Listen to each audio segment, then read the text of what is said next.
It's like a crime, violent and hard. Stare at each other, eye to eye. When you're not in that picture, I feel blue. Can't imagine a world that's without you. We are rivals, that's all we are. Follow me till the dawn. Secrets you keep are so dark and heavy. Who knows what I hide deep inside of me?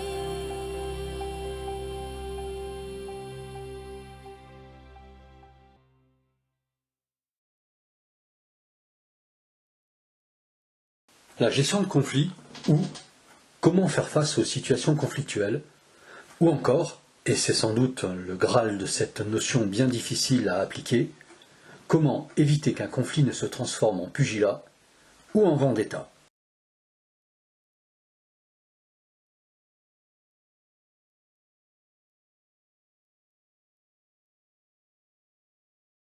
L'ambition de cette petite causerie n'est pas de faire de vous des théoriciens du conflit. Conflit qui est défini par notre ami Robert comme n'étant jamais que la rencontre d'éléments contraires qui s'opposent. Mais le psychologue et le politique nous diraient que le conflit est également, ou en même temps, pour reprendre une expression jupitérienne, qu'un conflit donc peut conduire à une meilleure compréhension de ses intérêts qui s'opposent et dans certains cas même être un passage obligé vers la résolution du problème qui prend comme espace de jeu la communication et les postures et les rôles que nous mettons en scène sur le théâtre de la vie, notamment celui de l'activité professionnelle.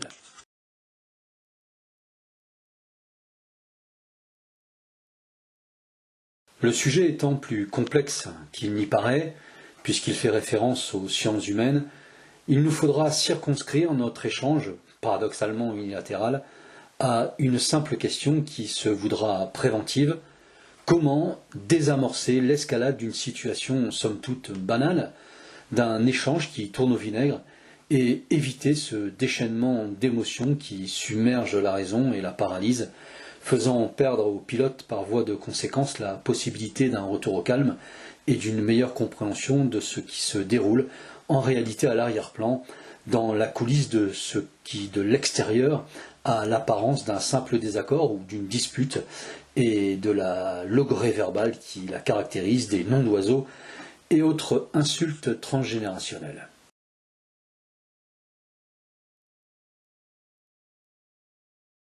L'humour, et c'est Freud qui nous l'affirme, lui qui était, comme chacun sait, un guéluron, l'humour donc peut être une arme efficace et préventive, favorisant le désamorçage précoce d'un conflit. Une légèreté de ton dans la communication également. Alors, non pas la moquerie ni le cynisme qui doivent être proscrits, tout simplement parce que cela heurte la susceptibilité et l'affect de celui qui en est la cible. On peut rire avec les autres, mais non pas rire des autres. Une moquerie répétée dans le temps peut être vécue comme un harcèlement. Les conséquences sont toujours néfastes pour la dynamique de groupe, à long terme. L'autoritarisme sera lui aussi proscrit, bien que certaines situations demanderont de faire preuve d'autorité, mais rappelons que l'autorité ne se décrète pas, on n'est pas le chef parce qu'on en a le titre, bien sûr. L'autorité, ça se construit dans une relation de confiance et la reconnaissance des compétences qui sont les nôtres. Or donc, l'humour, son maniement mesuré, peut éviter l'émergence d'une situation conflictuelle.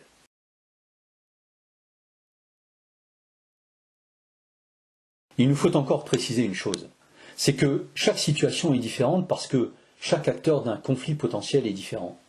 Alors, ça peut paraître un enfonçage évident de porte ouverte. Eh bien, détrompez-vous. C'est une donnée essentielle sur laquelle doit reposer notre intervention et notre implication dans un conflit, qui souvent d'ailleurs prend naissance dans l'ombre, là où précisément on a oublié de porter notre regard.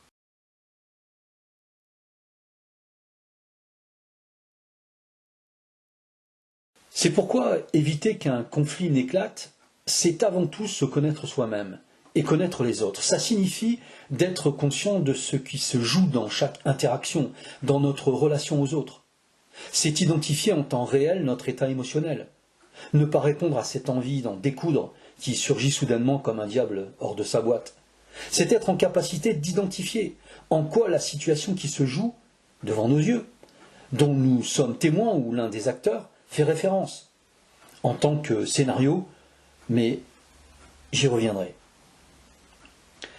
L'opposition naissante qui s'électrise de seconde en seconde a-t-elle pour origine une divergence d'opinion, d'objectifs liés peut-être à une tâche, d'intérêts divergents?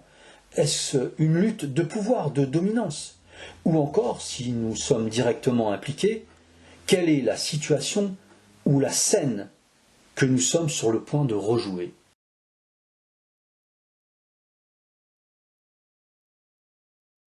Mais illustrons notre propos par un exemple. Non pas une situation fictive, mais un fait tiré de notre propre expérience, pour mieux comprendre ce qui se joue. Lors d'une discussion amicale entre animateurs socio-culturels, Gauthier, qui s'exprime avec passion et défend son point de vue, demande à Virginie pourquoi elle paraît soudain s'émouvoir et même sembler en colère contre lui. Et sa réponse, vous allez voir, est éclairante sur ce qui se joue en arrière-plan de cette conversation. Elle explique à Gauthier que le ton de sa voix lui rappelle son père, un homme qu'elle décrit comme autoritaire et qui lui faisait peur. On voit ici dans cette simple anecdote authentique que Virginie est dans un feedback, un scénario qui l'a conduit à adopter une posture inadéquate, celle de la petite fille devant l'autoritarisme de son père. Toute l'argumentation et le raisonnement de Gauthier sont balayés en une fraction de seconde par un état émotionnel qui ressurgit et qui a pour déclencheur le ton passionné de la voix de Gauthier. On comprend mieux avec cette anecdote l'importance de se bien connaître, autrement dit d'identifier ce qui se joue dans la relation aux autres, dans cette métacommunication qui finalement constitue les jeux et les enjeux de notre relation aux autres, ce qu'Éric Berne a décrit dans l'analyse transactionnelle et les états du moi. La pratique de l'humour n'est donc pas suffisante. Si nous voulons rester aux commandes de notre vie et ne pas abandonner la conduite du véhicule biologique qui nous sert à interagir avec notre environnement, eh bien, il nous faudra éviter de nous retrouver soumis au pilote automatique de nos émotions conditionnées. Sauf peut-être, oui, celle de la joie.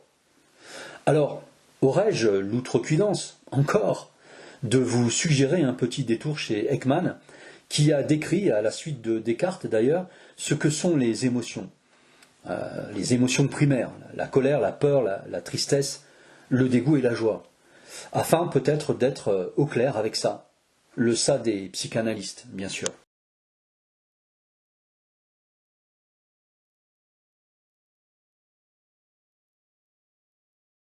Vous aurez donc, à ce stade, identifié ou deviné qu'il existe deux visions différentes du conflit.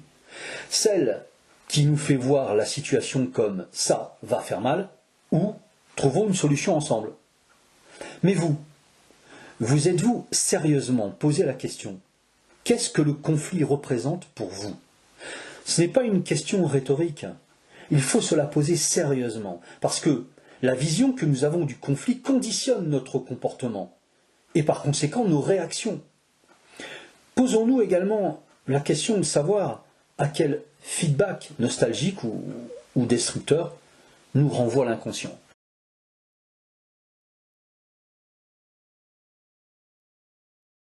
Face aux différents conflits qui ont égrené notre vie, quelle a été notre posture? Savons-nous en fait repérer les états du moi dans nos échanges avec l'autre? Cette introspection est indispensable pour ceux qui travaillent avec l'humain. Mais ce n'est là qu'une opinion, discutable par essence. Et à moins que cela ne soit déjà fait, puis-je encore suggérer d'aller revoir le registre d'expression et son articulation dans l'argumentation. L'argumentation, justement, dans les échanges, notamment conflictuels, eh bien, il est important d'en repérer les manipulations. Manipulations générées consciemment ou induites par un débordement des émotions dans la sphère du raisonnement, et ceci afin d'obliger les protagonistes à revenir au factuel. Et c'est là, après la nécessaire nécessité de garder notre calme, la toute première loi de la gestion de conflit. Reconnaître l'état émotionnel de l'autre, tout en affirmant qu'on souhaite comprendre et solutionner le problème. Cela permet la plupart du temps d'éviter l'escalade, le déferlement des préjugés et autres réponses auxquelles on a répondu soi-même sans prendre la peine de vérifier la validité de nos conclusions en interrogeant sérieusement notre interlocuteur. Et c'est là la deuxième loi de la gestion de conflit. Questionner et reformuler ce que l'autre nous donne à voir et nous dit. Ces deux premières étapes sont essentielles parce que sans elles, la confrontation est inévitable.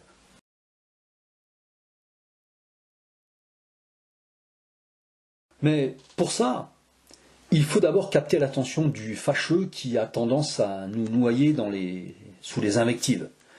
Capter l'attention, c'est parfois être contraint de s'interposer physiquement entre les deux adversaires. Capter leur regard, établir une rupture visuelle entre les deux camps. Mais c'est parfois, quand le ton monte, être contraint d'en faire sortir un, sans autoritarisme exagéré, en y mettant les formes, mais en restant ferme. Et dans ce dernier cas, nous serons bien avisés d'engager sans trop tarder une tentative d'apaisement entre les deux oppositions, en ayant une conversation individuelle avec tous les fauteurs de troubles. Sans oublier de rappeler à tous les règles de savoir-vivre, de tolérance et d'écoute nécessaires à la vie du groupe, ainsi que les objectifs qui nous réunissent dans un même lieu. Et c'est là la troisième loi de la gestion de conflit. Rappeler l'obligation du respect mutuel.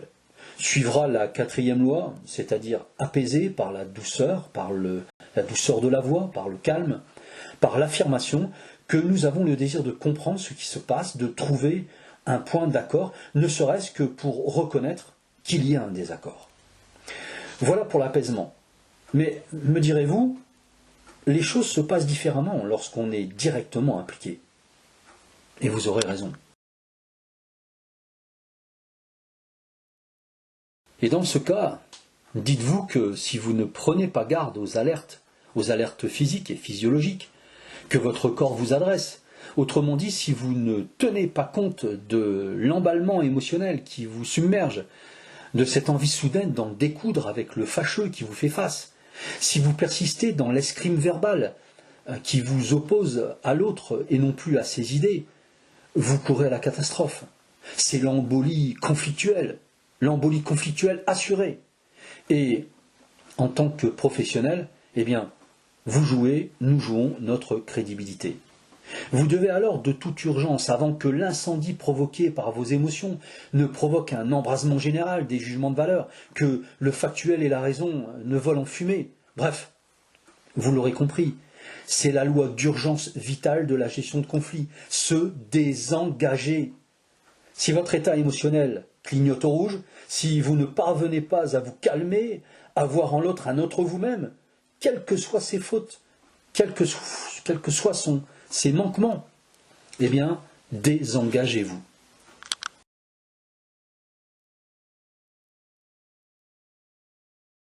Nous en arrivons naturellement aux différentes étapes du conflit. Tout d'abord, cela démarre par une incompréhension mutuelle, issue de notre socioculture, de notre cadre de référence, si vous préférez. Cette incompréhension peut avoir pour origine une tâche à réaliser, un avis divergent, un mode de communication inapproprié, un besoin fondamental non reconnu, non assouvi, une frustration qui saisit l'opportunité de s'exprimer. Sur ce dernier point, d'ailleurs, la pyramide des besoins ne vous sera d'aucune aide si vous n'êtes pas en mesure de situer à quel étage de la pyramide se trouve votre interlocuteur au moment où il vous fait face.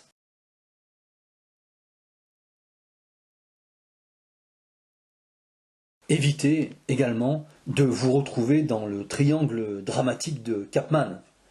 Autrement dit, d'être conditionné par la situation triangulaire à jouer ses rôles, ou l'un de ses rôles. Parce que c'est ce à quoi cela conduit le triangle dramatique de Chapman.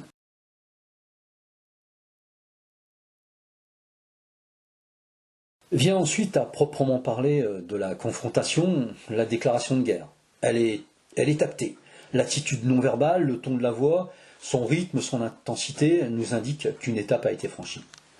C'est le moment du dérapage potentiel où on va finalement se lancer à la face, non plus les faits, mais des préjugés, des jugements de valeur, des reproches, des manquements, y compris ceux qui ont eu lieu dans le passé. Si à ce stade, vous n'avez pas encore capté l'attention du plus belliqueux, la crise est installée. Elle est installée pour de bon.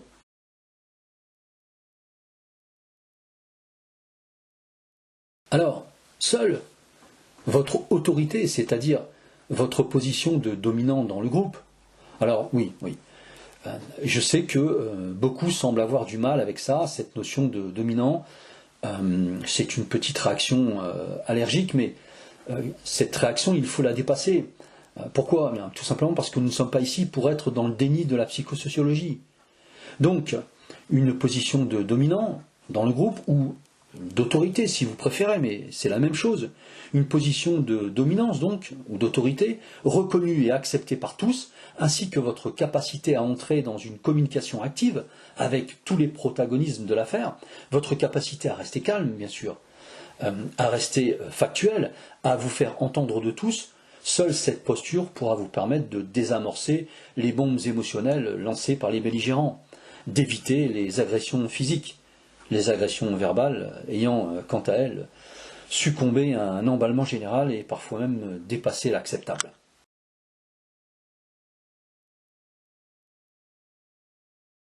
Le calme revenu, si vous y êtes parvenu, au bout de quelques minutes d'épuisement nerveux, nous l'avons déjà mentionné, il sera utile de rappeler l'objectif collectif, les règles de respect et de savoir-vivre. Il peut même être vital pour la survie du groupe de laisser de côté la suite du programme pour permettre l'évacuation des tensions qui ont été provoquées par le conflit qui vient de se dérouler. Sans défoulement, bien sûr, des frustrations parasites qui pourraient alors s'exprimer. La gestion de ce type d'échange demande évidemment une excellente maîtrise du débat.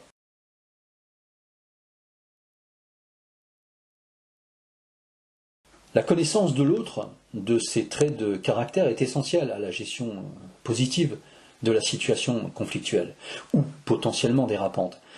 C'est la raison pour laquelle il est important pour tous ceux qui travaillent avec de l'humain d'être capables assez rapidement de cerner les individus, évitant naturellement, en tant que faire se peut, les jugements de valeur et les discriminations, et en partageant aussi son point de vue avec les collègues de travail afin de parfaire, de réajuster, si on peut dire, son analyse et sa connaissance de l'autre.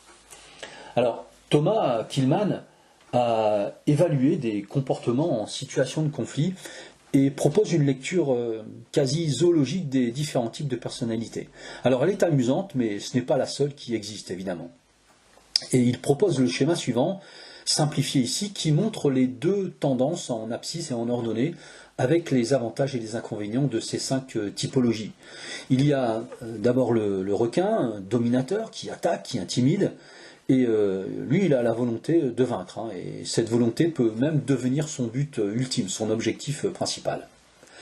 La tortue, qui sera dans l'évitement du désaccord, l'évitement du conflit, et renonce d'ailleurs assez rapidement à défendre ses intérêts.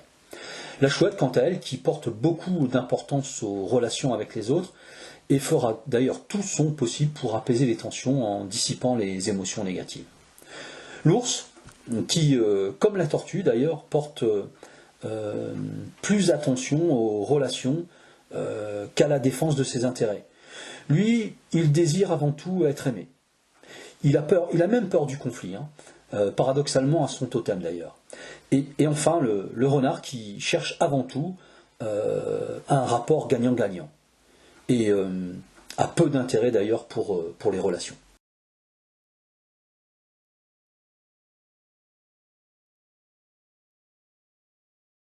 Éviter un conflit, c'est aussi ce que j'appelle avoir une attention à l'autre dans son environnement.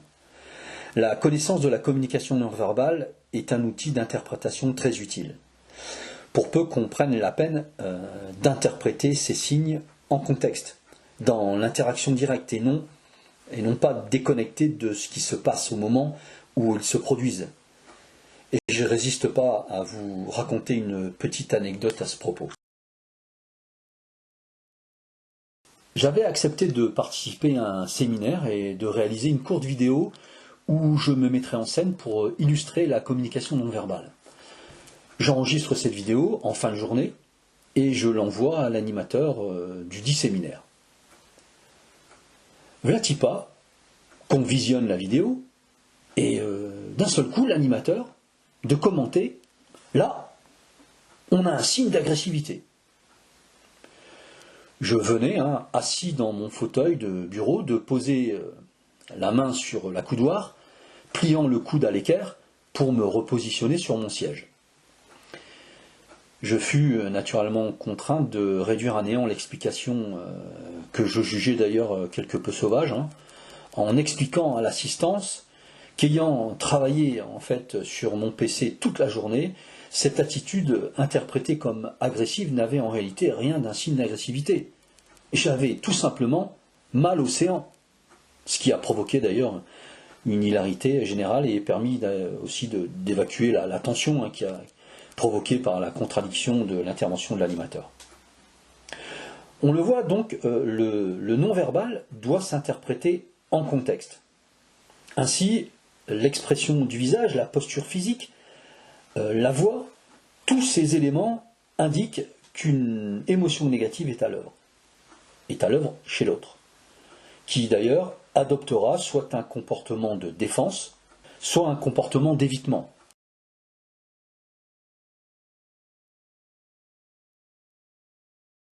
À ce propos, sur la question des comportements, je vous suggère le visionnage du film de René, Mon oncle d'Amérique, et les commentaires du professeur Henri Laborie.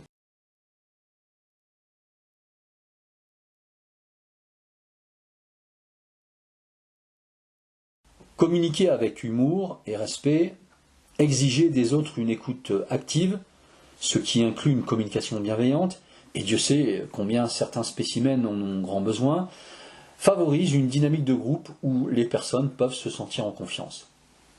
Mais pour comprendre l'autre, il est nécessaire dans les échanges difficiles notamment de creuser ce qui est dit, de questionner pour clarifier la motivation, le sens des paroles prononcées, l'attitude, de reformuler les propos, de différencier le factuel de l'opinion, des sentiments, et de favoriser le raisonnement. D'encourager au changement les résistances qui empêchent la réalisation des objectifs communs, et d'appliquer avec les spécialistes de la diversion ou de la provocation le principe de Jéricho, ou si vous préférez une image plus poétique, de faire remonter ou même de faire redescendre l'ascenseur au bon étage, ou encore de remettre l'église au centre du village.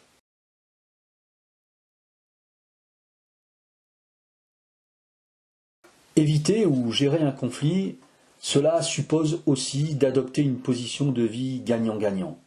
Alors, n'hésitez pas à aller revoir les bases sur ce thème des positions de vie, parce que ça suppose également de reconnaître les intérêts de l'autre dans leurs différences, de reconnaître ses besoins, de débattre sur le fond sans chercher à tout prix à argumenter, à convaincre l'opposition qu'on a raison, de pratiquer la maïeutique de notre cher Socrate, décrite par Platon, pour enfin accoucher d'une solution acceptable par tous. Et l'argumentation, prenons en garde, car contrairement à la pensée familière et admirative de la technique, cette technique se révèle être l'objet d'une manipulation de l'esprit. Elle est proche de la rhétorique. Je ne parlerai pas ici des étapes de la négociation, de la gestion de conflit, qui est un segment particulier de la gestion de conflit, et qui intervient généralement après la crise, puisque mon propos c'est d'éviter justement qu'un différend mineur ne dégénère jusqu'à l'éclatement et le bombardement belliqueux d'invectives, balayant dans un souffle cyclonique les règles du savoir-vivre. Ainsi, éviter qu'un conflit n'éclate suppose de l'écoute, de clarifier les points de vue, les intentions, de chercher à comprendre et non d'interpréter en fonction de son propre cadre de référence, de réguler les émotions et d'interdire toute hostilité verbale et physique.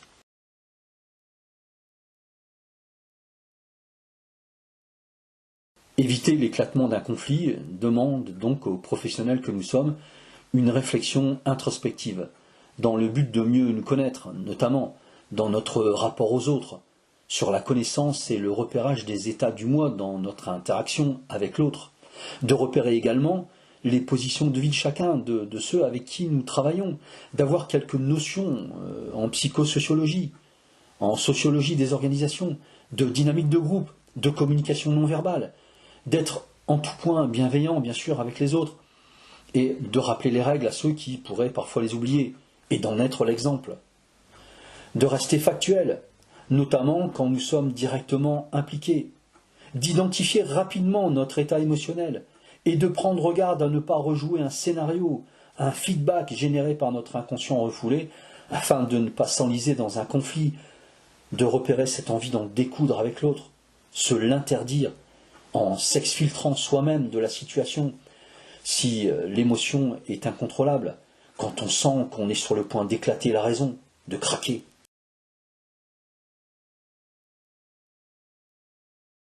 Ce qu'on attend de nous, c'est justement d'éviter ce piège des émotions négatives qui nous fait regarder l'autre comme un ennemi et qui parfois aussi utilise l'autre pour exprimer une tension qui n'a pas trouvé à s'exprimer par ailleurs, à s'évacuer autrement.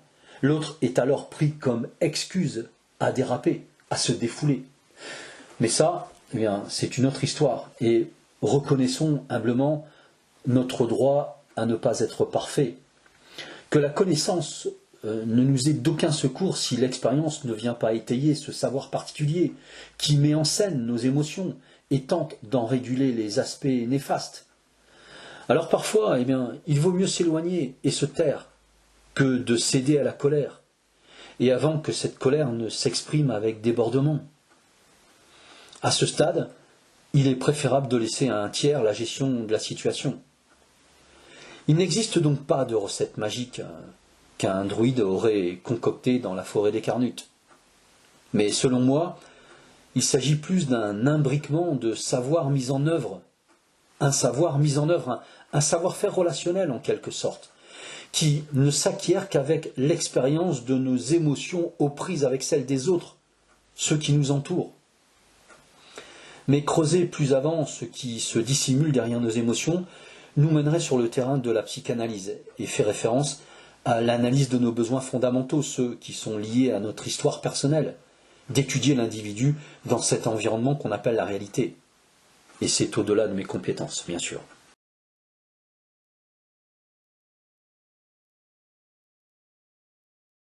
À présent, c'est à vous de répondre à cette injonction dont je paraphrase l'auteur présumé, cette maxime gravée sur le fronton, dit-on, du temple de Delphes dans des temps anciens. Connais-toi toi-même, et tu connaîtras l'univers et le cœur des hommes.